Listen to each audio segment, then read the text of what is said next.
All right. Good morning, everyone. I am thrilled to be here this morning to celebrate the future of the Diamondbacks here in Arizona. We have always been a hotbed for baseball. Decades before Chase Field was here, before we had the Diamondbacks, we were host to the Cactus League starting in 1947. And we didn't have a team here. It was considered too hot to play baseball here.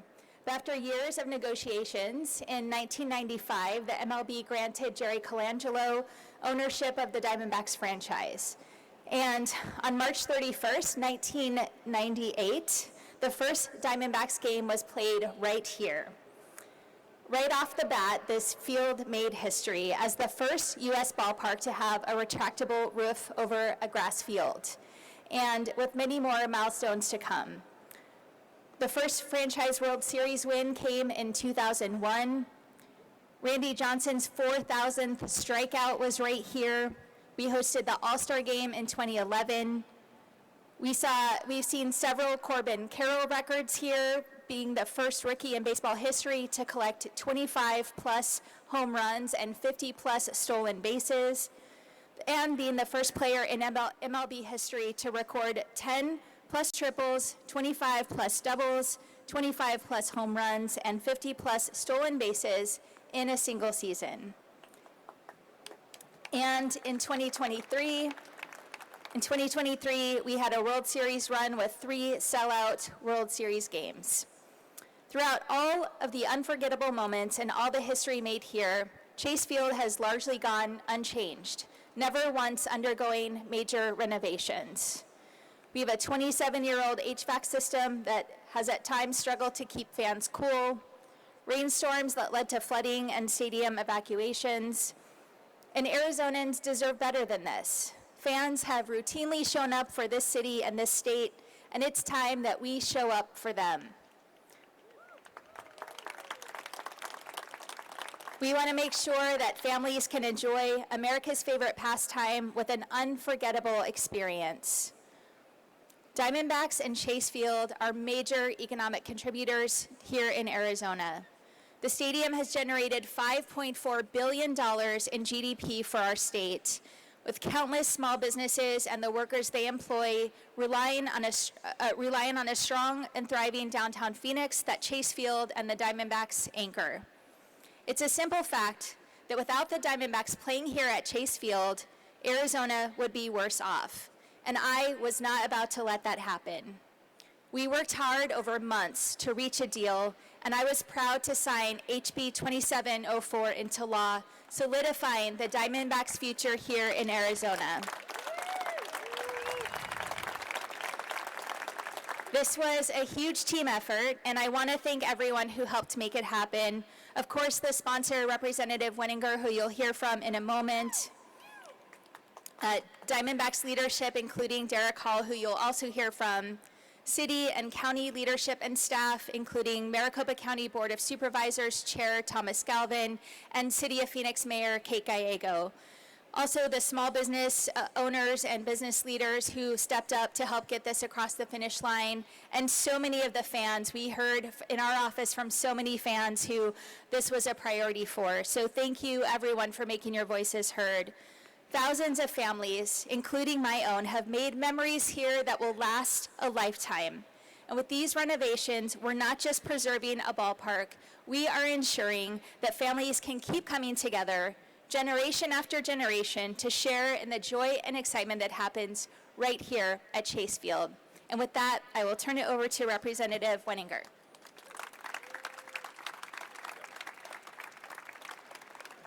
Thank you, Governor. Thank you, everyone, for being here. What a glorious day this is. When I started out with this bill with a lot of help from a lot of people, there were a lot of naysayers, people saying it couldn't get done, people snickering, acting like you're never going to get this done. And I think we showed that there's lots of things we can fight on. Believe me, there's things we'll be fighting on it next year. But this was too important to come together to preserve the Arizona Diamondbacks, not just in Arizona, but in downtown Phoenix. So important, and we got it done. We got it done with a lot of help. I want to name a few people and groups. One was course, CEO Derek Hall, Amy Lynn Pierce, the people who are down there representing them. We got Danny Seiden from the Arizona Chamber. We have the labor groups who weighed in and did a great job representing us. We had Gonzo, who was, where is he at? Did a great job. He, you know, it's tough on the baseball field. He got in front of a committee or two, and I think he realized it's not just such a soft sport of politics there as well, but he did great. I definitely want to thank, before I forget, my wife, Janet, who's here, my daughter, Grace, my son, Christian.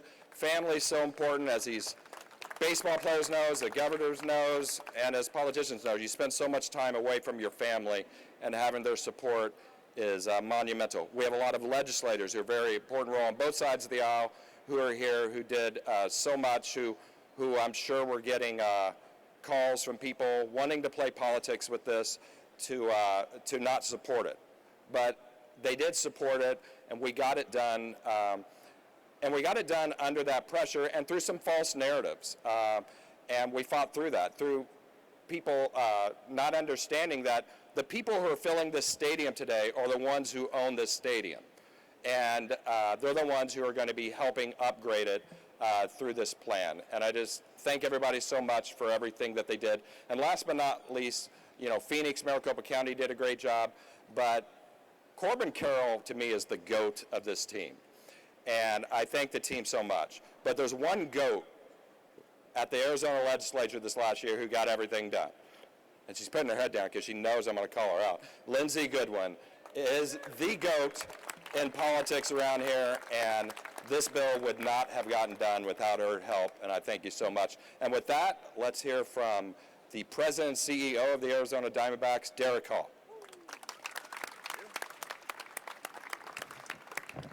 Whoops. Thanks, everyone, and welcome. By the way, Gonzo, it's his birthday today, so a round of applause for Gonzo. He did. He testified twice. He answered questions, and he once thought it was tough to hit a curveball until he was in there, that's for sure. Big thank you, giant thank you to everybody. You know, we've been looking for a solution for, you know, easily over 7 years, a long-term solution here for Chase Field to find a way to fund all the necessary renovations and maintenance, and we're now there with HB 2704, and it was creative. It was a way to bring in that steady flow along with our money, the team money. We've already put over $200 million into this facility. We're committed to put in at least another $250 million, but this is a way of taking no new taxes, but the existing sales tax and some of the income tax that is generated here, created here, and put it right back into the stadium. So I can't thank the governor and her leadership enough. The governor said from day one, we're going to find a way, we're going to keep you here. By the way, you know you've made it when you travel with your own desk. That's impressive. We do this sort of thing all the time on the dugout. But she was great. Her leadership, her vision, her consistency, her urgency, and her commitment to keeping us right here, knowing what sort of entertainment and economic impact this place has had on this city and on this state. So it's nice that we now have a way to stay here. And of course, the courage of Representative Winiger to be our bill sponsor and carry that flag the entire time for us. As he mentioned, it wasn't easy. Others that have already been mentioned, but I need to thank the Chief of Staff for the Governor, Chad Campbell, who, you know, I felt like I talked to Chad every day, and when my phone would ring from Chad, I thought, here we go again, because it's going to be, I got another compromise. But it was a good process in collaboration with the mayor, Mayor Gallego, her staff, Seth, city manager who is here, Jeff Barton, my good friend, thanks for all your work. The County Board of Supervisors, Chairman Tom Galvin, who also went to the negotiating table time and time again to make sure that we could come up with the proper solution, and they did. And of course, the lawmakers and legislators that helped pass this really overwhelmingly. And then last, I need to thank, from my staff, Amy Lynn Pierce, you heard her name. Representative Winiger said Amy Lynn Pierce, and she literally lived at the Capitol as our VP of Government Affairs. Mike Hayner, Sean Reeve, our lobbyist, did a great job. Thank you, guys.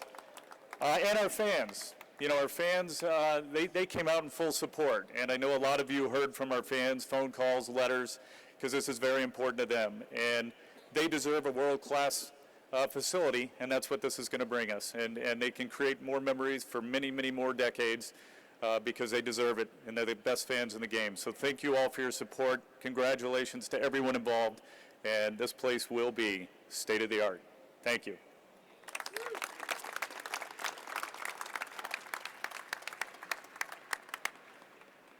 Okay, yeah, if we could have everybody who was going to be part of the photo, the electeds, our private partners, the labor folks. In January, where are you? Can you yell out and tell them where to stand? That'll look good. I think we can have some people even down here if not everybody fits up here.